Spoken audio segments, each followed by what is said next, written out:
നമ്മൾ ഈ സെക്ഷനിൽ ഇൻവേഴ്സ് ഓഫ് സ്ക്വയർ മെട്രിക്സ് നോക്കിയിട്ടുണ്ട്. ഇതിൻ്റെ ഇമ്പോർട്ടൻസ് എന്ന് വെച്ചാൽ system solving of linear equations, പിന്നെ computer algorithms, system optimisation,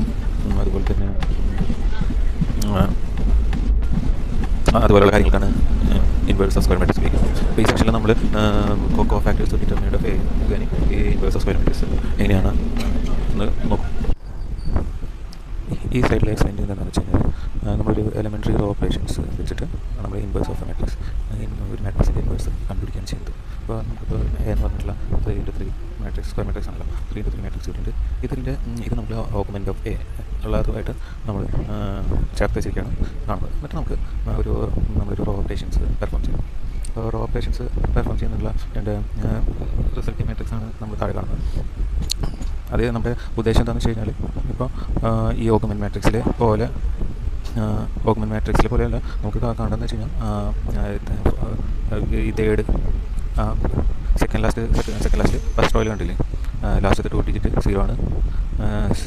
first കോളത്തിൽ ലാസ്റ്റത്തെ 2 ഡിജിറ്റ് 0 ആണ്, സെക്കൻഡ് കോളത്തിൽ ലാസ്റ്റ് ഡിജിറ്റ് 0 ആണ്. അപ്പോൾ അതുപോലെയാക്കി മാറ്റാനാണ് നമ്മൾ ഇത്രയും കാൽക്കുലേഷൻസ് ചെയ്യുന്നത്.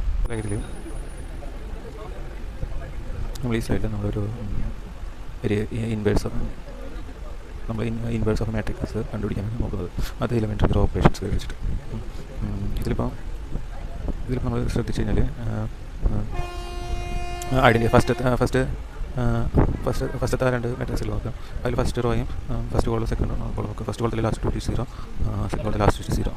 നമ്മളിതിനെ എന്താ ചെയ്യുന്നത് വെച്ച് കഴിഞ്ഞാൽ, ഫസ്റ്റത്തെ ഒരു 3x3 മാട്രിക്സ് ഐഡൻറ്റിറ്റി മാട്രിക്സ് ആക്കി മാറ്റാനുള്ള കാൽക്കുലേഷൻസ് ആണ് ഇതിൽ ചെയ്തിരിക്കുന്നത് റോ ഓപ്പറേഷൻസ് വെച്ചിട്ട്.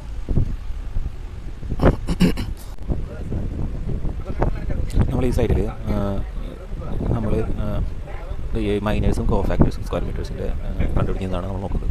ഇതിലിപ്പോൾ മൈനർ ഓഫ് സ്ക്വയർ മെട്രിക്സ് എന്ന് പറയുന്നത് നമ്മളൊരു സബ് മാട്രിക്സിൻ്റെ ഡിറ്റർമിനൻറ്റ് കണ്ടുപിടിക്കുക ചെയ്യുന്നത്. എങ്ങനെയാണെന്ന് വെച്ച് കഴിഞ്ഞാൽ, നമ്മളൊരു പർട്ടിക്കുലർ കോളം ഡിലീറ്റ് ചെയ്തിട്ട് അത് ഡിലീറ്റ് ചെയ്യുന്നത് എങ്ങനെയാണെന്ന് വെച്ച് കഴിഞ്ഞാൽ, ഇപ്പോൾ ഒരു എലമെൻറ്റിൻ്റെ കോ ഫാക്ടർ സ്ക്വയർ മാട്രിക്സിൽ ഒരു എലമെൻറ്റിൻ്റെ കോ ഫാക്ടർ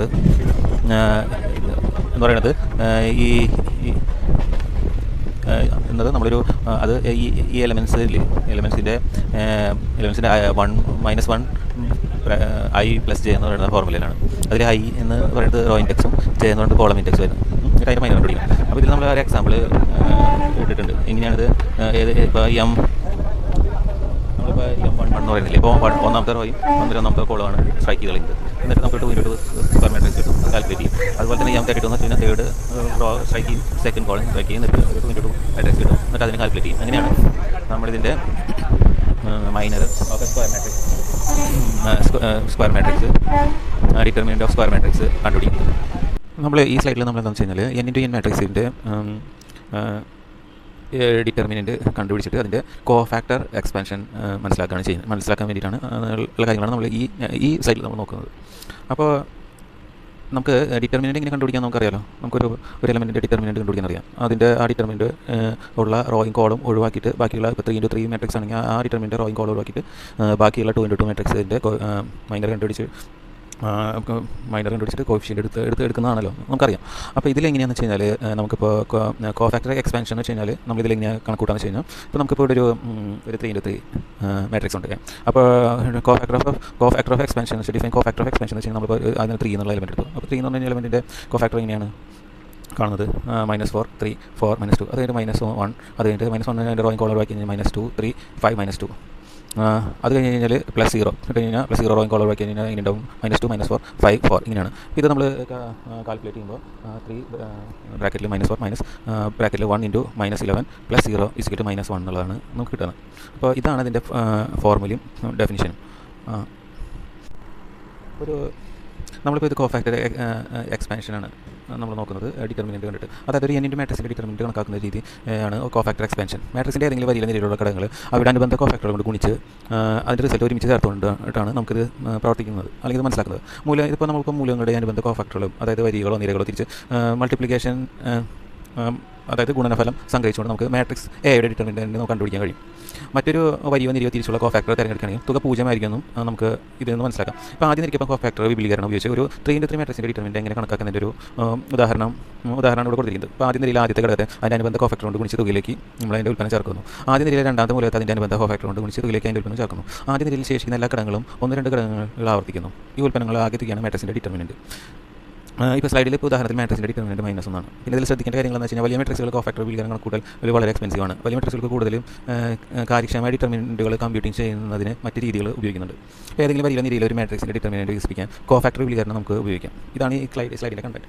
ഈ സ്ലൈഡ് ഒരു കോഫാക്ടർ മാട്രിക്സ് ആണ് കാണിച്ചിരുന്നത്. അപ്പോൾ ഏതെങ്കിലും ഒരു സ്ക്വയർ മാട്രിക്സ് ആണെങ്കിൽ ഒപ്പം CIJയുടെ സഹഘടകമാണ് AIJ. ഇത്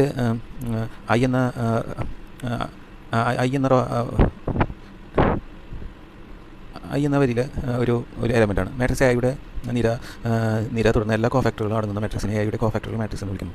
കോഫാക്ടർ മാട്രിക്സിൻ്റെ ട്രാൻസ്പോസ് എയുടെ അഡ്ജോയിൻ്റ് എന്ന് വിളിക്കപ്പെടുന്നതും അത് IDJ ബ്രാക്കറ്റിലെ കൊണ്ട് സൂചിപ്പിക്കുന്നു. സ്ലൈഡ് അനുസരിച്ച് ഒരു വിപരീത മാട്രിക്സ് ആണെങ്കിൽ അതിന് വിപരീതം എന്നുകൂടി അർത്ഥമുണ്ട്. നമുക്ക് ഇനി പറയുന്ന ഒരു ഫോർമുല ഉപയോഗിച്ച് എയുടെ വിപരീതം കണ്ടെത്താൻ പറ്റും. ഇപ്പോൾ അതിലുള്ള ഫോർമുല അങ്ങനെ അതിൻ്റെ വിപരീതം കണ്ടെത്താൻ വേണ്ടിയിട്ടുള്ള ഫോർമുലയാണ്. അപ്പോൾ നമുക്ക് ഈ ഫോർമുലേനെ നമുക്ക് ഒരു എന്തടിസ്ഥാനത്തിൽ ഉപയോഗിച്ച് കഴിഞ്ഞാൽ അത് A/ADJ ബ്രാക്കറ്റിലെ ഡിറ്റർമിനൻ്റ് ഓഫ് A എന്നാണ് പറയുന്നത്. ഇതാണ് നമുക്ക് ഈ സ്ലൈഡിൽ നിന്ന് മനസ്സിലാക്കാൻ പറ്റുന്ന കാര്യങ്ങൾ.